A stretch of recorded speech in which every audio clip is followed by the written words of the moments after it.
Hey guys, so I want to do a little talk about some of my independent books that I picked up out of my last haul. I had like 47 books to read, so I'm just now getting finished reading them. So yeah, I'm gonna go back through these, talk a little bit about them because I don't see a lot of people reading some of these titles, but I think that they're just all great. I just kind of want to go through and do a breakdown on some of this stuff. So first off, from Legendary Comics, I've got Black Bag, which I kind of misrepresented in talking about it in the past on issue 1 and then also on my haul video. She is not a Manchurian Candidate type of person. She was apparently a bored housewife that had skills that the government recognized and thought she would make a great assassin. So they went and they gave her an offer and said, "Come be an assassin." And she is a really, really good assassin. This character reminds me a lot of Black Widow. Um, just a really, really calculating, just badass freaking female assassin. This is written by Chris Robinson, and I love Chris Robinson's work. Uh, really like Bastos' art on this is also really good. But I'm a huge Chris Robinson fan. Uh, I find that most of the work of his that I've read is really, really solid. Um, I also, from Chris Robinson, picked up the iZombie Omnibus, which is all of the issues of iZombie all in one hardcover, which is freaking awesome because I don't have all of the issues anymore. So, yeah, I'm going to really, really enjoy sitting down and reading this. Next up, I got Trees from Image. A lot of people read Trees. It's a pretty good book. It's been a really slow type of book with a lot of world building, I guess. Really more personalities than world, because the world's pretty simple. These huge pillars drop down from the sky. They may be alien. I guess they're alien. They came from space, so they're extraterrestrial at least.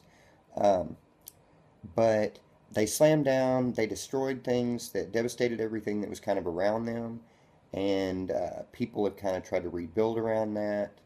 But they can't do anything to really study the trees. Um, so yeah, it's been pretty good. I like the whole concept of maybe this wasn't the first time that the trees have landed, and that maybe the reason you have all these monuments around the world that are like similar, I guess, is because these monuments and such were built around the trees when they were here in the past, which I think was really, really interesting. Um, I don't know if I said it. This written by Warren Ellis, uh, Jason Howard on art. Um, Jason Howard's art on this book has really, really been a seller for me. I mean, it's been just fantastic, the entire series. Um, we're finally getting a little more information on the mayor of New York, which was cool. It seems like there's fixing to be a big war happen, so I'm interested to see where that's going to go.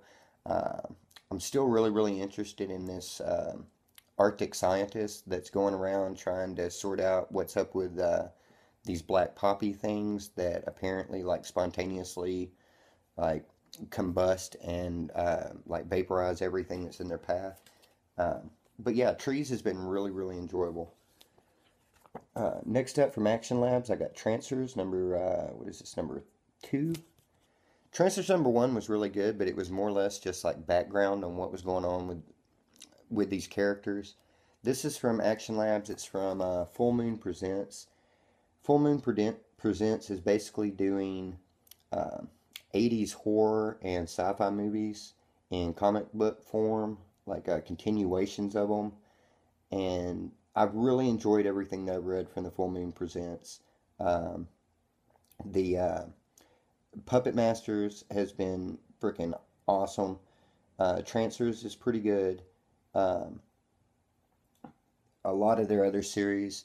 Um, I don't know how it is that I got to where I'm reading like 5 or 6 Action Lab titles now, and a couple of more that are coming down the line. I can't wait to read Gingerbread Man, and that'll be awesome. I'm sure at some point they're going to do a another Trick or Treat book. Um, but I did pick up Kingdom Bum this week, which is like Game of Thrones with homeless people. which I read at the shop and was really good. Next up, I got from IDW, I got Tet. I really enjoyed the covers on these Tet. Um, the interiors also are really, really awesome. I love the coloring in this book. Can't say that I'm a huge fan of the artwork, but it's all done by Paul Tucker, the art and the colors, so, it's awesome. Uh, this is basically like a mystery love story about this guy that during the Tet Offensive in Vietnam kind of lost the girl that he was in love with. His buddy got murdered. He had to leave the country, and now it's 40 years later, and the old chief of police from when he was in Vietnam comes to him and is now married to the girl that he was in love with, and they go back to Vietnam to try to solve this murder. And yeah, it's been really, really enjoyable. I don't know that it's a book that I would necessarily like tell a friend, you should check out Tet, because it seems like it's kind of a niche. But I mean, if you like romance type stories, mixed with a little bit of mystery and stuff, then yeah, it reminds me a lot of like a '90s detective film, like Angel Heart or something like that. Um, just a pretty solid title. Next up from Boom Studios Arcadia, I got Lantern City. Lantern City is a steampunk world uh, with like a class system that you have, your royalty, and then all the way down to like the people that are like living, underground in gutters and everything. This guy's infiltrated the police and made his way from like the slums all the way up to like the Ivory Towers or the Gray Tower. And through the course of this whole thing, it's been building up to this big battle because these elements in the poorer parts want to try to take down the leader. And yeah, just has been a really, really, really, really good story. I really like Daly's story in this, written with Marguerite Scott. Carlos Manga's art style in this book has just been super good. Uh, Chris Bly's color, I really enjoy. Uh, Lantern City is probably one of my favorite books that I read each month. And if that book goes on hiatus, I'm really, really going to be disappointed, because it seems like we're about to the point they'll do that, because Boom likes to do their trades in 4-issue trades. So, you know, we'll see on that. I hope that's not the way it works out, because I really have been looking forward to this war and I'm ready for it to happen. Then I read issue 2 on Unfollow. I liked issue 2 on Unfollow a lot better than I liked issue 1. Uh, it was basically the same thing. It was still character development, but now they're going out and picking these people up to take them to the island to meet with this, uber rich guy, and we're going to kind of find out what happens. I really liked that the Iranians were going to try to keep the reporter woman hostage, and all of a sudden, here comes this crazy freaking dude in the samurai mask, and just kind of comes in, kills everybody, and says, "All right, let's go to the car and get you out of here." But yeah, I really, really enjoyed issue 2 on that a whole lot better than issue 1. Issue 1 was good, but that one was a lot better. Read Harrow County #8. It's a Colin Bunn series from Dark Horse. This also is one of my favorite things that I read each month. To me, a lot of people read Witches, and to me, Witches wasn't necessarily what I wanted Witches to be. Harrow County is exactly what I wanted Witches to be. Um, and we came to a head in this issue between the powers of good and evil, and at least for now, good won out. So, yeah, when the evil comes back, it's not going to be happy. Oh, next to last issue, issue 5 on John Flood. This I would highly recommend picking up in trade. Um, it's a Boom book, but it's only 6 issues, so I'm sure it'll be one trade. It's written by Justin Jordan, um, and it's got Jorge Coelho doing the art. Tamara Bullivin, who I know I'm a broken record on. Love her freaking coloring. I think that it's great in this book. Uh, but yeah, John Flood has been just super. Is basically 10 years ago, they did experiments on this guy here who is John Flood, and to try to make him not need sleep as bad, they basically made it where he can't sleep. The side effect is that he's always in this like dream state world, but the positive is that because he's awake all the time and always reads and is always thinking, that he thinks out scenarios so far ahead of what everybody else is doing. I mean, he's just always like 10 steps ahead. Um, that book has been great. Love John Flood.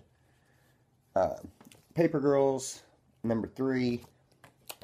I don't really know what it is that I'm thinking about Paper Girls. I love the art. I kind of like the world that it's set in, but yeah, I just don't all in all know that I'm 110% after 3 issues of this. I don't know that I'm 110% behind continuing to read that book. Uh, I know I'll read it at least until the first arc's over to see where it's going, and then maybe think about something else. But it's not a bad book. I'm not trying to say it's a bad book. It's just not. I don't really see that it's really going anywhere for me. There's too much going on. Slash and Burn number 2. Slash and Burn number 2. Love this freaking cover. It's freaking awesome. Tula Lotay. Um, Slash and Burn number 2.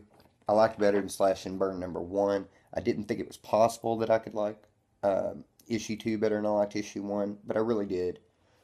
Everything that they tell me about this main Rosalind character and everything that's going on is just, man, I really, really, really like. What this is an advertisement for here in the back. I didn't read it. Oh, it's for Lucifer. Okay. Lucifer came out this week. Can't wait to be reading it. And last, I read Tomboy number 2 from Action Lab. Uh, Tomboy is a hard book to try to describe because it's pretty simple, but then in this issue, they really threw a twist into the mix. So basically, Tomboy is about this girl who doesn't really have a whole lot of friends or anything, and kind of just like sits back and um, is content with like playing with herself, and um, she's really into this thing called Princess Candy or something.